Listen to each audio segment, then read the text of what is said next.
होते रहते हैं, तो आपके साथ ही निरंतर है।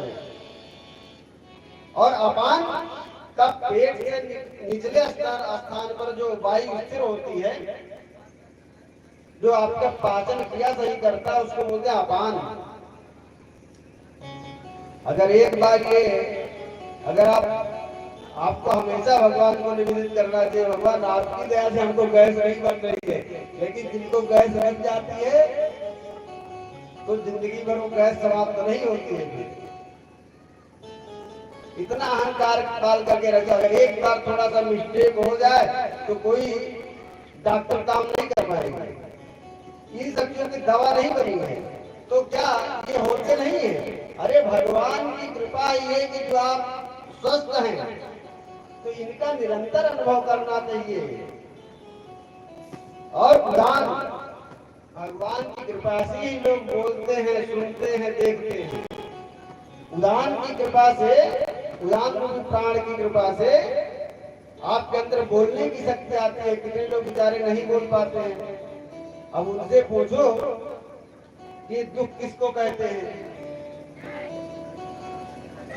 तो ये उदान भगवान की कृपा है, मतलब उदान रूपी प्राण की कृपा है कि जो उदान के रूप में भगवान तुम्हारे अंदर स्थित है, इसलिए तुम सुन पा रहे हो, देख पा रहे हो और बोल पा रहे हो। और कहा समान, समान प्राण क्या है? जो रस प्रदान करता है, जो आप खाते पीते हैं फिर बच जाता है और वह आपके शरीर में ताकत के रूप में। अब ताकत भी देखो, शक्ति दिखाई नहीं पड़ती ना कि हमारा कितना बल है, तो बल होता ही नहीं होता है। और ये कोई कहा करता बल दिखाओ, तो आप खड़ा करके थोड़ी दिखा यही हमारा बल है, नहीं दिखा सकते ना। तो ये होते कि नहीं होते? इसका मतलब भगवान की कृपा से हमको ये शक्ति प्रदान हुई है।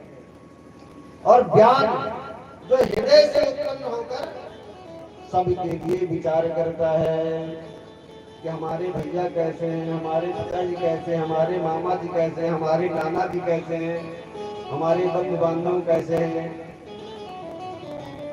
तो जो ये अपने लोगों का विचार करता है, अपने जनों का विचार करता है, ये भी भगवान ही है।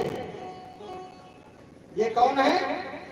ज्ञान नाम का जो प्राण है, वही विचार करने की शक्ति प्रदान करता है। अब आप अपने भैया के लिए अगर गलत विचार करोगे तो निश्चित है उसका परिणाम भी उल्टा आएगा। अपने पिताजी के लिए आप गलत विचार करोगे तो निश्चित ही उसका परिणाम भी दुष्ट के रूप में उपस्थित हो जाएगा। और कभी कभी तो संसार में देखा भी जाता है कि आपका पुत्र ही आपके लिए कष्टकारक बन जाता है, आपकी माता ही आपके लिए कष्टकारक बन जाती है, आपकी पत्नी ही आपके लिए कष्टकारक बन जाती है। क्यों बन जाते हैं? ये अध्यात्म की दृष्टि से यदि आप देखेंगे तो मैंने उस दिन बताया था कि किस देवता की पूजा किस लिए करना चाहिए।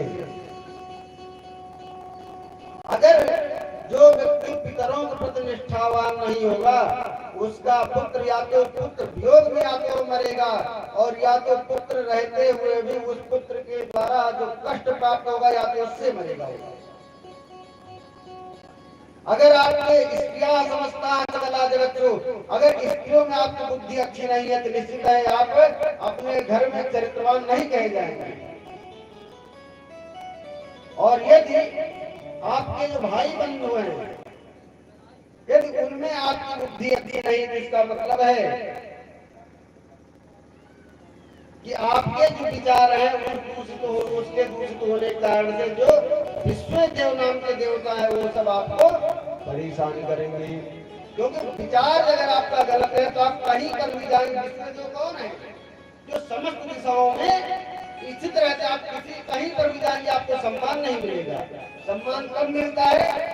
जब आपके विचार अच्छे हों। तो इन पांचों के द्वारा भगवान की पूजा आप निरंतर करते रहते हैं। तो आप अगर अच्छा विचार करेंगे तब भी भगवान की पूजा ही होगी। 15 तो हो गए, अब एक बचा है जो सबसे खतरनाक है। कौन सा दिवाली जी? भूल गए। वो है मन।